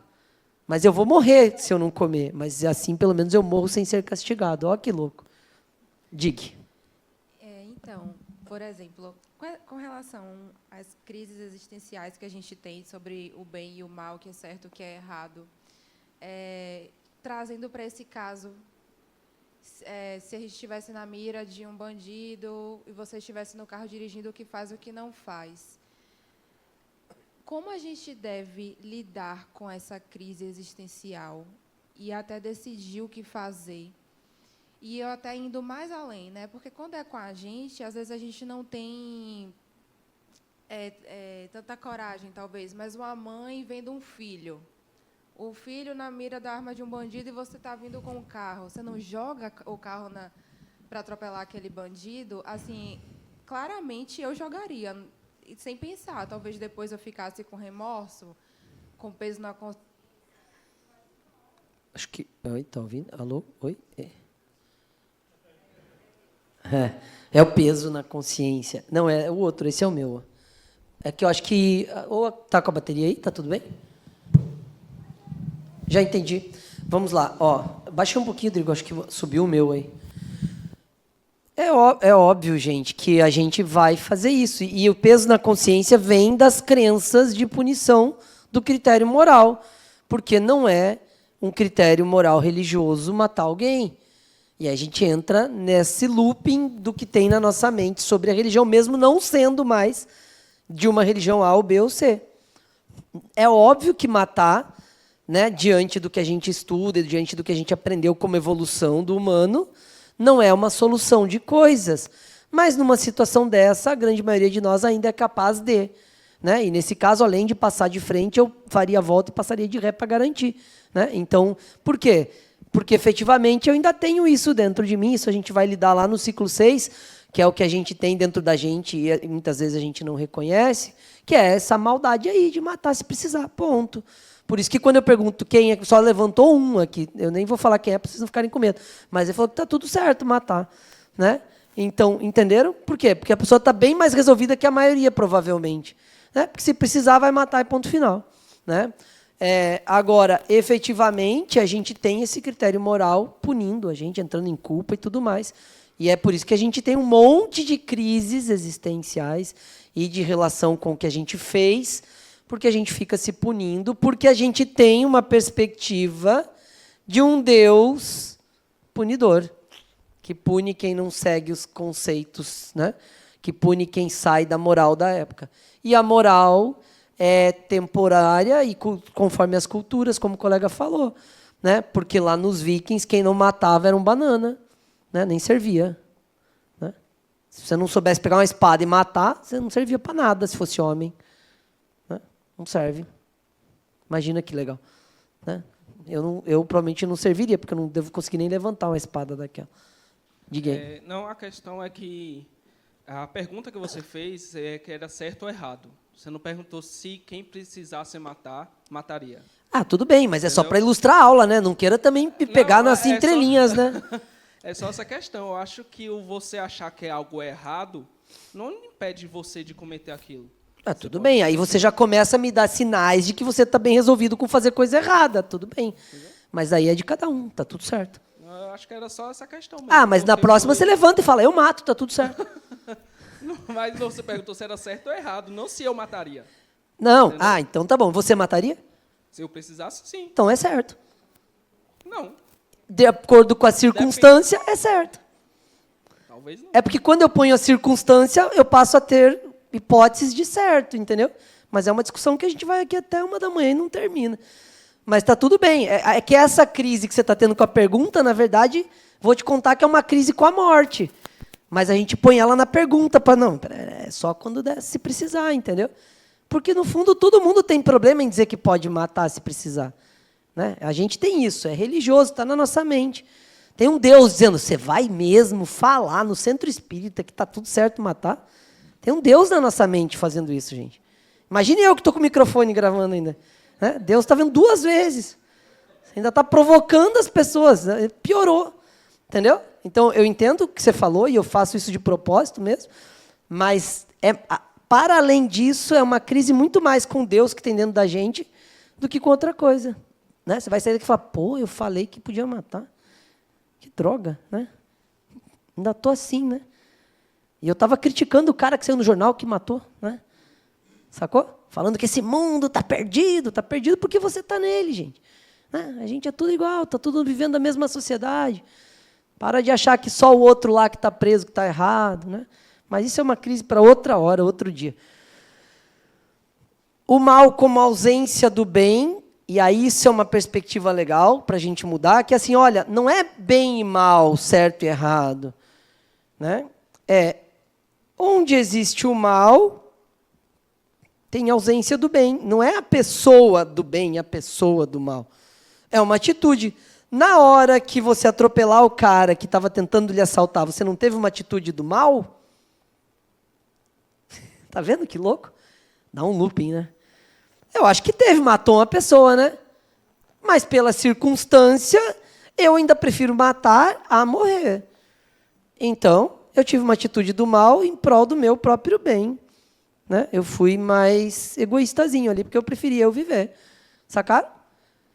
Ah, mas se você não tivesse matado, ele só ia roubar seu carro. Quem disse? Quem que experimentaria? Não, minhas convicções religiosas de Deus dizem que é melhor eu parar e falar, olha, só leva meu carro, né? Me deixa vivo. Oxi! Estou treinado para baixar a cabeça e acelerar. É só esperar. Passou, ufa, um a menos. Né? Entenderam?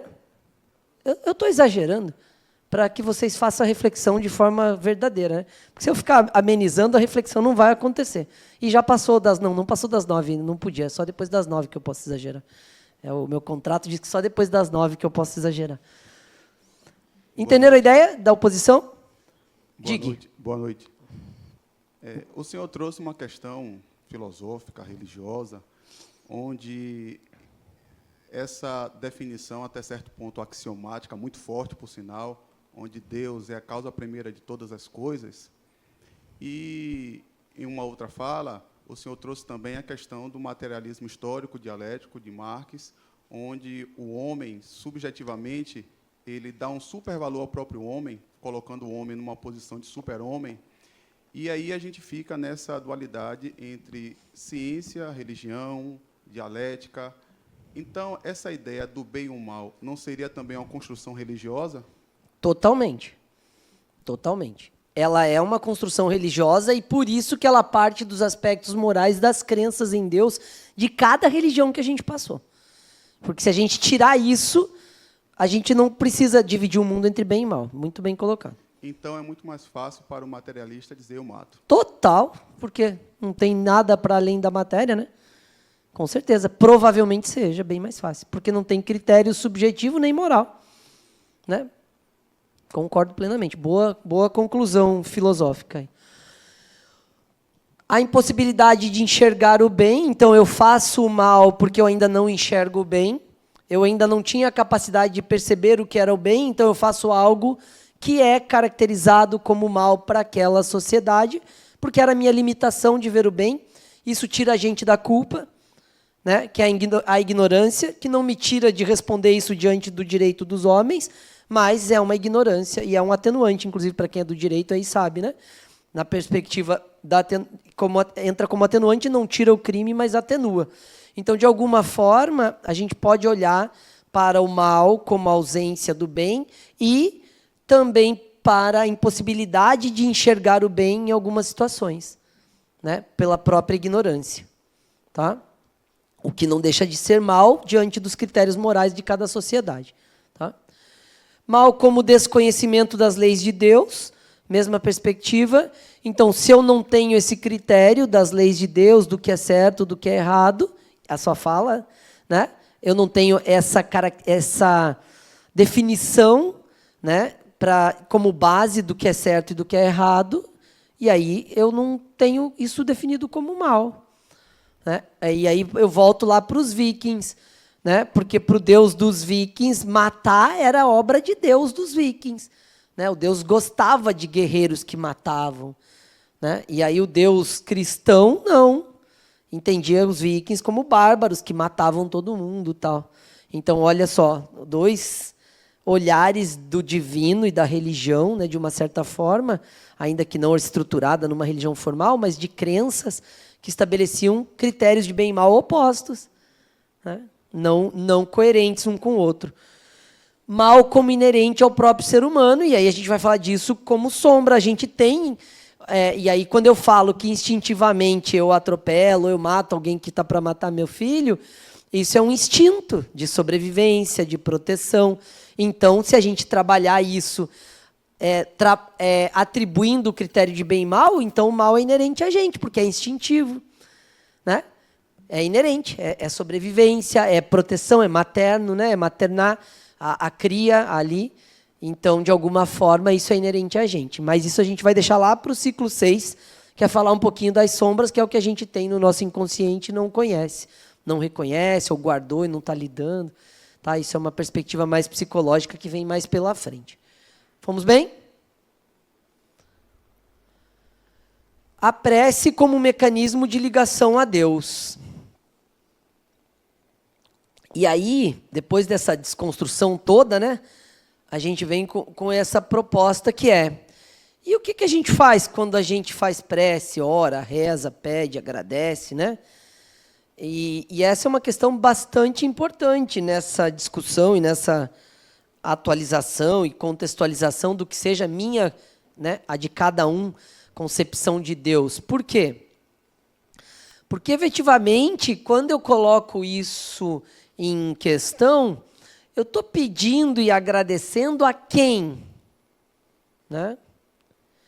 Então, eu vou deitar hoje e vou agradecer a Deus pelo trabalho ter corrido tudo bem. Né? Ok, quem trabalhou? Deus. Não, eu. Não, Deus. Deus intercedeu para que eu... Entenderam? Você vai começar a entrar, e aí, de novo, né, quando a gente coloca a partir da perspectiva dialética, lá onde o homem entrou no centro das coisas, o humano, né, talvez eu esteja atribuindo ao divino, ao sagrado, a esse Deus, muita coisa que não está sendo ele que está fazendo. Mas, por uma necessidade psicológica que gera segurança, lembram lá do primeiro slide, é melhor que tenha sido Deus. Né? Pô, Deus, foi difícil hoje, né? Deixa eu entender o que você está me ensinando. Aí Deus ensina te dando dificuldade? Quem que ensinou isso, né? Religião. Aí, essa é a perspectiva que eu ainda entendo, é assim que a vida flui. Né? Então, se eu estiver indo tudo bem... Deus, porque Deus está me dando tudo para me ajudar e eu estou fazendo minha parte. Já é uma meia culpa, né? Meia responsabilidade. Se estiver indo tudo mal, é porque eu estou fazendo alguma coisa errada e Deus está me punindo, ou porque Deus não está me esquecendo, ou porque eu estou rezando pouco. Então, essas questões que a gente precisa questionar se não estão primitivas.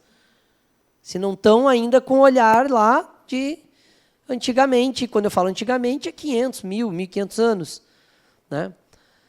A prece, em busca de uma perspectiva de sintonia com o divino.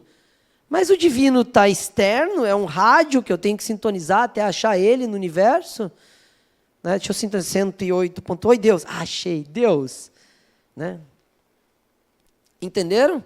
Será que a prece, então, não é uma perspectiva de sintonia com o divino que talvez já esteja internamente em mim, de alguma forma, e eu não sei como? Eu estou rezando para um Deus simbólico da religião que eu acredito, independente de qual seja, e ele está fora. Se eu entro em sintonia, é porque eu sintonizei esse Deus. Se ele está fora, como que tem tanto Deus diferente? Só o meu está certo? Né? Eu sou realmente o detentor da religião correta do universo, que o Deus está certo, e todos os outros são o Deus que não existe? Né? Não dá para a gente pensar assim com tranquilidade, pelo menos na minha percepção pessoal. Né? Então, talvez a prece seja uma perspectiva de sintonia com o divino que está internamente. Ó, internamente ficou bom porque é um trocadilho com a mente. Né, que está na nossa própria mente. E a mente, no fundo, é uma manifestação do espírito, né? Ou seja, é algo do espírito que somos. E aí, quando eu falo em prece, eu estou falando em elevação de pensamento, padrão vibratório, e pensar nos aspectos energéticos e quânticos. Quando eu entro em prece, eu sintonizo com a essência, eu sintonizo com aquilo que tem de melhor, com bons pensamentos, mudo o padrão vibratório, né? Faço essa elevação de pensamento no sentido de modelo, né? Acalmo, respiro, concentro, mudo o padrão de vibração, equilíbrio. Talvez seja essa perspectiva, ao invés da prece pedinte, né? Ao invés da prece barganha, né? Obrigado, Deus, por isso que eu... Né? Então, será que essa prece aqui não faz mais sentido? E talvez, será que entendendo que a gente é espírito, que a gente reencarna, que as pessoas com quem a gente tem conexão espiritual nessa vida e em outras vidas, né, que a gente tem uma teia aí de família espiritual conectada a diversas pessoas, não seja uma forma de conexão com esses espíritos e com os espíritos amigos e com família espiritual, ao invés de ser algo de pedir para um divino que resolve a chuva, que resolve o concurso, que resolve os boletos, que resolve a saúde, que resolve a cura, né? Será que, na verdade, então, não é um momento de sintonia, de alinhar com as pessoas que a gente confia, conhece, que estão encarnadas e desencarnadas? Essa é a proposta de revisão do olhar sobre o que seja a prece, né? E pensar que, sim, a prece, a partir dessa ideia vibratória, quântica, de energia, tem uma influência no físico, no psicológico e no espiritual. Isso, né? Sem dúvida, a gente consegue alcançar pensando que, no momento em que eu equilibro o meu pensamento, no momento em que eu percebo que, ao fazer uma prece, seja lá qual for, como for, cantando, rezando, ajoelhando, recitando, repetindo uma prece que é repetida há 100 mil anos, né? Eu entro em sintonia e mudo o padrão vibratório. Né? E, a partir disso, eu influencio, né, na minha questão psicológica, no meu equilíbrio, influencio no ambiente espiritual em que eu vivo e influencio o físico, né? Naquela ideia de gerar uma onda, uma frequência de vibração positiva, e, com certeza, o físico vai mudar, né? Vai receber isso de alguma maneira. A gente percebe isso através da prática do passe, né? Que não deixa de ser uma interferência aí vibratória. Certo? Fala aí. Deixa só o microfone chegar aí enquanto isso. Fomos bem com a prece? Só deixa o amigo perguntar ali e a gente avança. Nós estamos abordando o aspecto positivo da prece, por motivos óbvios, mas também poderia ser no sentido negativo, essa vibração, essa emanação de ondas energéticas, Sim, influenciando no físico, no psíquico e no espiritual? Olha, eu vou usar a Raíssa, aproveitar que a gente está nas Olimpíadas, né? Parem de rezar para a pessoa cair, torcer para fazer uma boa manobra, né? Então, eu acho que chega, de alguma maneira, e aí cada um sintoniza, né, conforme o que chega, né? Mas será que eu posso ficar torcendo para dar errado para a pessoa? Essa energia chega ali. Se vai conectar ou não, eu acho que é outra história, né? Então, eu acho que, de alguma maneira, a gente emana um pensamento positivo ou negativo, sim.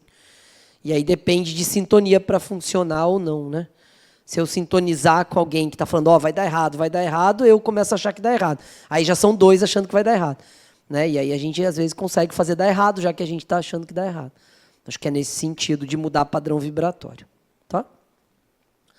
A fé e a compreensão de Deus, né? Então, a gente entra numa perspectiva que é transcender a crença cega, né? Então, essa crença cega, né, dos deuses aí, sem a gente pensar de forma raciocinada. Deus não paga boleto. Para mim, isso é uma crença raciocinada, né? Agora, se eu penso num Deus que me estimula, que me motiva, que faz com que eu acorde, aí eu vou ampliando. Que eu ainda acho, no meu caso, ainda acho que não é Deus que me acorda, é o despertador, né? E aí, você está vendo? Eu vou pondo no lugar as coisas mais lógicas e vai ficar um lugar para Deus que eu ainda não alcancei, mas eu quero alcançar um dia. Se eu alcançar e eu ainda estiver encarnado, eu conto para quem estiver por perto. Mas pode ser que não seja nessa encarnação. Mas não é o cara que me acorda, né? Então, de alguma maneira, eu vou colocando isso e transcendo essa crença cega e vou para um lugar humano, e aí é o empoderamento do humano, sim, e aí quando você fala lá da dialética, eu concordo que isso é parte disso, né?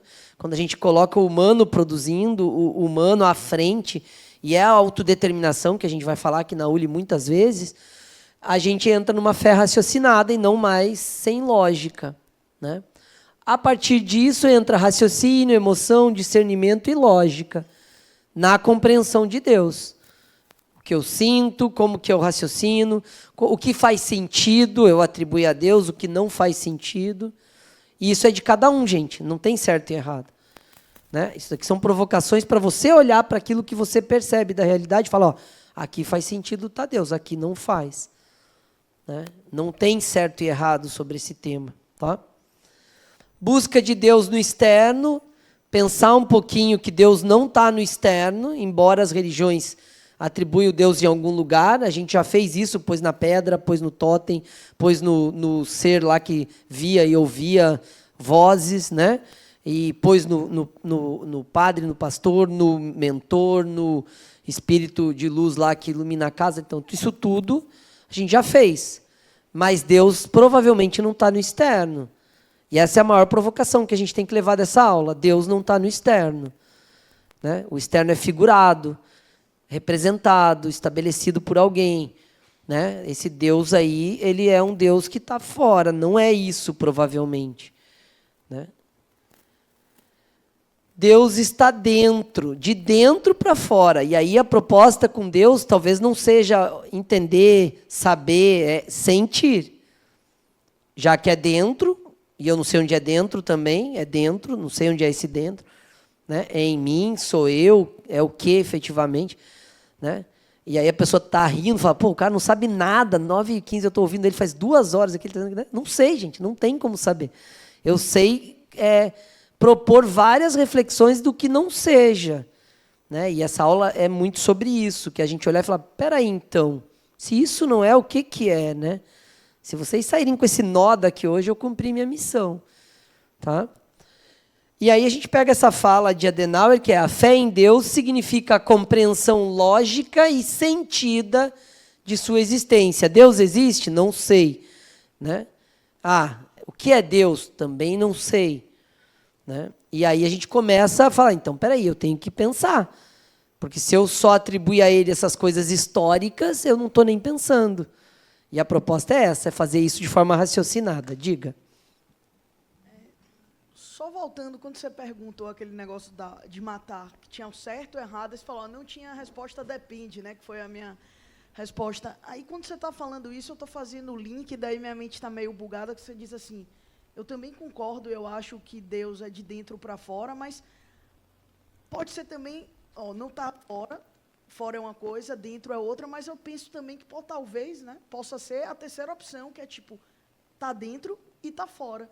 Porque quando a gente pensa, por exemplo, na assinatura de Deus, a fórmula de Fenebach, né, que todas as proporções estão ligadas e tal.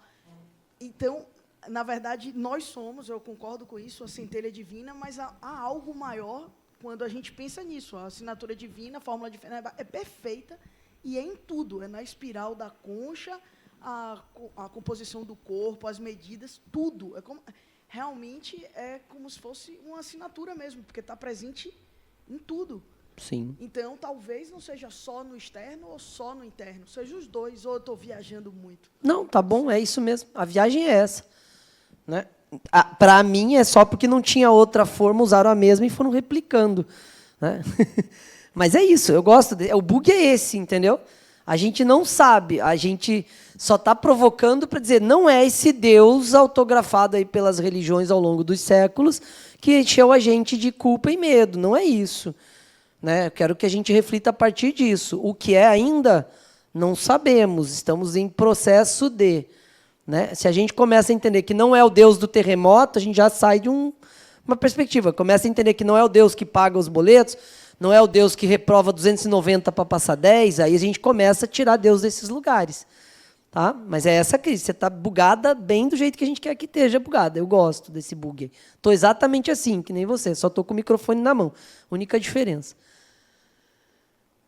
Bom, conclusão. O pessoal até sorri. Quando eu chego nas conclusões 21h15, o coordenador fala assim, uau, deu conta, né? Às vezes falta 1 hora, falta 1 minuto para acabar. Eu estou no slide 10 lá atrás, né? Mas fomos bem. Ó, gente... Conclusões e crises propostas, né?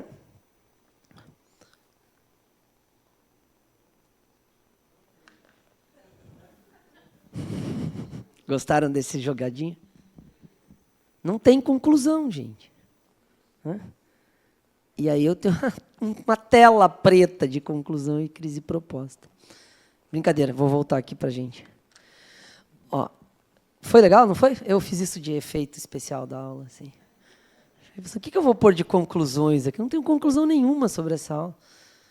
Qual que é a crise que eu quero propor para vocês, então? Primeiro, né, qual é o Deus que vocês já entenderam um pouquinho da loucura, né? Qual é o Deus que vocês têm aí, né? Acreditam, concebem, pensam, têm, sei lá o verbo que a gente vai usar aí. Né? Não sei nem o verbo, imagina se eu vou saber Deus, não estou no verbo ainda, estou no verbo que eu vou atribuir ao negócio. Então, assim, o que eu quero é que a gente não pegue simplesmente igual papagaio e fique repetindo, causa primeiro de todas as coisas, a inteligência do universo, sem pensar em nada. Né? A proposta nossa é olhar para essa perspectiva e falar, e aí? Me atende? Né? Que Deus é esse? Quem é? O que é? Como é? Onde vivem? Como comem? Né? Não, isso é o Globo Repórter. Né?